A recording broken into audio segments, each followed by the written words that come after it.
আসসালামু আলাইকুম। প্রিয় উপস্থিতি, সংগ্রাম ভাই ও বন্ধুগণ, আশা করি সবাই ভালো আছে।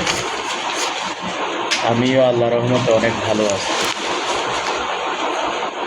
সাধারণ জনতা প্ল্যাটফর্মের মাধ্যমে রাজনৈতিক দল মত চিন্তাধারার ঊর্ধ্বে উঠে আমরা যারাই বিনা স্বার্থে বিনা লাভে নিজের পরিশ্রমে এই সংগঠন দেশ ও জনগণের কল্যাণের উদ্দেশ্যে কাজ করছি, এমন সবাইকে আমার লাল সালাম। আমরা বাঙালি জাতি দুর্ভাগা জাতি। 200 বছর আমাদেরকে ব্রিটিশ সরকার শোষণ করেছে। 200 বছরের দীর্ঘ শোষণ, অত্যাচার, নির্যাতনের আন্দোলন, সংগ্রাম, আত্মত্যাগের বিনিময়ে ভারত স্বাধীন হলো। ভারত স্বাধীনের পরে ধর্মীয় ভিত্তিতে এই ভূখণ্ড ভাগ করা হলো। 22 বছর পাকিস্তানের খান পাঠানদের অত্যাচারে এই দেশের নিষ্পীড়িত নির্যাতিত হয়েছে। কলকাতার দাদাবাবুরা আমাদেরকে দাবাইয়া রাখছে।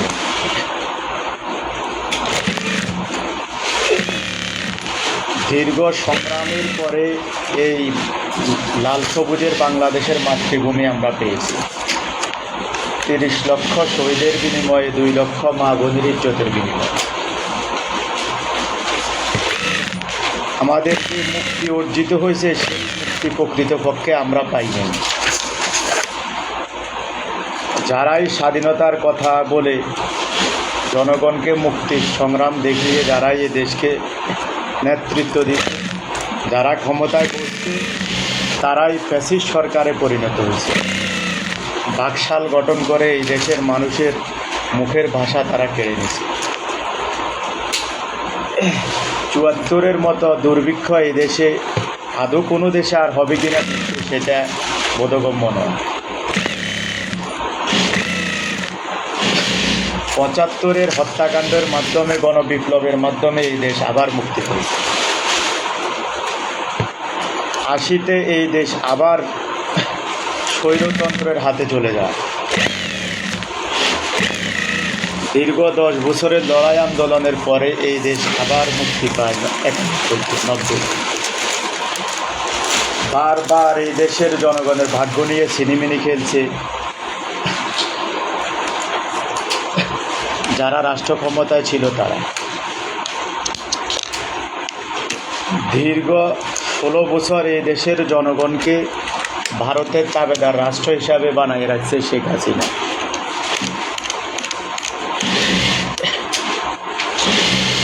অনেক মানুষের ত্যাগের বিনিময়ে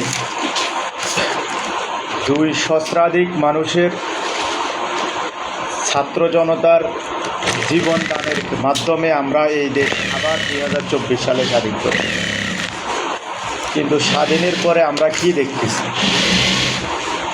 যে দেশে আইনশৃঙ্খলার পরিস্থিতির অবনতি, বিভিন্নভাবে ষড়যন্ত্রের মাধ্যমে এই দেশের জনগণকে উস্কাই দিতেছে ভারতীয় দালাল চক্র।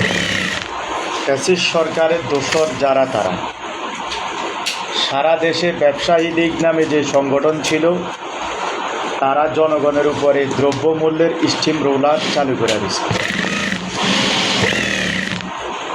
জনগণের মধ্যবিত্ত, নিম্ন মধ্যবিত্ত, নিম্নবিত্ত প্রত্যেক স্তরের মানুষের নাভিশ্বাস ছুটে গেছে সে তার পরিবারকে ভরণ পোষণ যোগায়।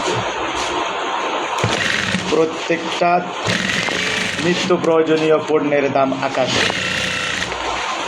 আমি এতে মনে করি বর্তমান সরকারের অনেক দুর্বলতা আছে। ভোক্তা অধিকার 2-1 জায়গায় সাংবাদিক নিয়ে, ম্যাজিস্ট্রেট নিয়ে ফলো আপ করে 1-2 অভিযান চালান। এই অভিযানের মাধ্যমে জনগণের আশা আকাঙ্ক্ষার প্রতিফলন হচ্ছে। আমি মনে করি আমার প্রস্তাবনা এই প্ল্যাটফর্মের মাধ্যমে সরকারের কাছে উঠাই ধরতে চাই, ঢাকা সিটি সহ বাংলাদেশের যতগুলো সিটি কর্পোরেশন আছে প্রত্যেক সিটিতে প্রত্যেক ওয়ার্ডে একজন করে নির্বাহী ম্যাজিস্ট্রেটের অধীনে ভোক্তা অধিকারের কর্মকর্তা থাকবে। তার কাজ হবে প্রতিদিন সে বাজার মনিটরিং করবে। এরপরে প্রত্যেক উপজেলাতে কয়েকজন করে ভোক্তা অধিকারের কর্মকর্তা থাকবে, যারা এসি রুমে বসে ফেসবুক করবে না, তারা জনগণের জন্য কাজ করবে, সেটা মনিটরিং করবে জেলা প্রশাসন। আমার দাবি হলো এর মাধ্যমে বাংলাদেশের কিছুটা হলো দ্রব্যমূল্য নিয়ন্ত্রণে আনা হয়। দ্রব্যমূল্য নামীয় যে পাগলা ঘোড়া বর্তমান বাংলাদেশে চলতেছে তাকে নিয়ন্ত্রণ করা যাবে। এটা হলো একটা মাধ্যম। ভোক্তা অধিকারে জনবল নিয়োগ দিয়ে কর্মঠ জনবল নিয়োগ দিতে হবে। জনবল দিলেই হবে না, যারা কাজ করবে প্রকৃত তারা। তারপরে যে সমস্ত এলাকাতে কৃষিপণ্য উৎপাদন হয় এই সমস্ত এলাকা থেকে ঢাকায় আসার জন্য প্রত্যেক পদে পদে চাঁদা দিতে হয়। কখনো দলীয় চাঁদা, কখনো পুলিশের চাঁদা, কখনো টোল চাঁদা। আমার প্রস্তাব হলো প্রত্যেকটা চাঁদা বন্ধ করতে হবে। কৃষিপণ্যবাহী প্রত্যেকটা পরিবহনে চাঁদা বন্ধ করতে হবে। এটা হলো দ্বিতীয় নম্বর প্রস্তাবনা। তৃতীয় নম্বর প্রস্তাবনা, সার এবং বীজতলা কীটনাশক যখন যে সরকার থাকবে সেটা কৃষকের দোরগোড়ায় বিনামূল্যে দিতে হবে, যেটা ভারত সহ বিশ্বের অনেক দেশ দেয়। যার কারণে তারা খাদ্য সংরক্ষণ, তারা কোনো খাদ্যশস্য আমদানি করা লাগে না, তারা রপ্তানি করতে পারে। আমাদের সরকার কৃষিতে যে পরিমাণ ভর্তুকি দেয় এটা যদি প্রকৃত কৃষক পায় তাহলে আমাদের দেশের খাদ্য সংকট থাকবে। 3 নম্বর প্রস্তাবনা এটা।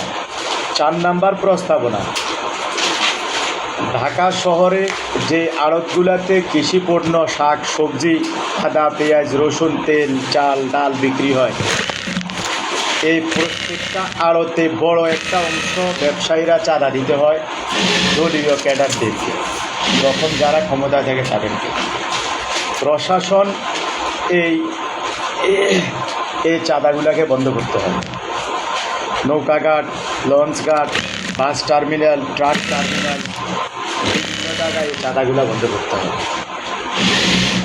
এতে করে জনগণের দোরগোড়ায় নিত্য প্রয়োজনীয় পণ্য পৌঁছে যাবে।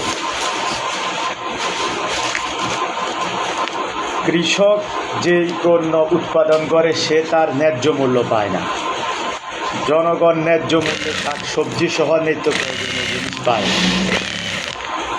এর জন্য কৃষক এবং সরকার সরাসরি আলোচনার মাধ্যমে কৃষক যেহেতু লাভবান হয়, জনগণ যেহেতু ন্যায্য মূল্যে পণ্য পায়, সেটার দাবি জানাচ্ছি আমরা কৃষিমন্ত্রীর সাথে সাধারণ জনতা প্ল্যাটফর্মের সদস্যদের মধ্যে আমরা সবাই মিলে একটা মানববন্ধন করে সচিবালয়ের সামনে আমরা কৃষি মন্ত্রণালয়ের কাছে দাবিগুলো উঠাই ধরতে পারি। খাদ্য মন্ত্রণালয়ের কাছে দাবিগুলো উঠাই ধরতে পারি। আমরা নতুন সংগঠন হিসাবে আমরা শুধু পদবীর আশায় আমরা যারা আজকে চেষ্টা করতেছি, আমার মনে হয় এটার থেকে ভালো হবে জনগণের জন্য কাজ করতে হবে, জনতার জন্য কাজ করতে হবে। তাহলে জনতা প্ল্যাটফর্মের সফলতা আসবে। না হলে এই শ্রম, এই ঘাম, এই পরিশ্রম এটা দিয়ে কোনো লাভ হবে না। একটা ব্যর্থ সংগঠন পরিণত হবে। সবাই মিলে একটা সংগঠন করে সভাপতি, সেক্রেটারি, কে কোন পদে, এগুলা প্রয়োজন সাময়িকভাবে। এগুলা মানে একটা সংগঠনের গতিশীল রাখতে হলে এগুলা প্রয়োজন। তবে সবাই যদি মনে এটা রাখি যে আমরা তো পাওয়ার জন্য কেউ এই সংগঠন করতেছি না, আমরা দেওয়ার জন্য এই সংগঠন করছি, তাহলে আমাদের এই সংগঠন আলোর মুখ দেখবে, জনগণের জন্য কাজ করতে পারবে। জনতা প্ল্যাটফর্ম আসলে জনতার কথা বলবে। অতএব আরও কিছু মৌলিক বিষয় আছে আইন শৃঙ্খলা নিয়ে, এগুলোও আমি কিছু প্রস্তাবনা দিতে পারবো। আরও কিছু ইস্যু আছে, জাতীয় জীবনের ইস্যু, তার দ্বারা ঢাকা শহরে যানজট অধিকাংশ কমে আসছে। আমরা এই সমস্ত 2টা 3টা 5টা বিষয়কে সামনে রেখে যদি আমরা মানববন্ধন, সভা সমাবেশ এবং সচিবালয়ে মন্ত্রীদের সাথে দেখা করা, তারপরে স্মারকলিপি দেওয়া, মূলত কার্যকরী পদক্ষেপের মাধ্যমেই আমাদের এই সংগঠনের গতিশীল রাখা সম্ভব। এবং আমাদের এই সংগঠন, যেহেতু এই সংগঠন থেকে কোনো ইনকামের রাস্তা নেই, ইনকাম করার উদ্দেশ্য নেই, অতএব সবাই মিলে যদি দেশ এবং জনগণের জন্য কাজ করি আমরা, ইনশাআল্লাহ একসময় আমাদের এই সংগঠন ভালো কিছু করবে। সবাইকে ধন্যবাদ। আসসালামু আলাইকুম।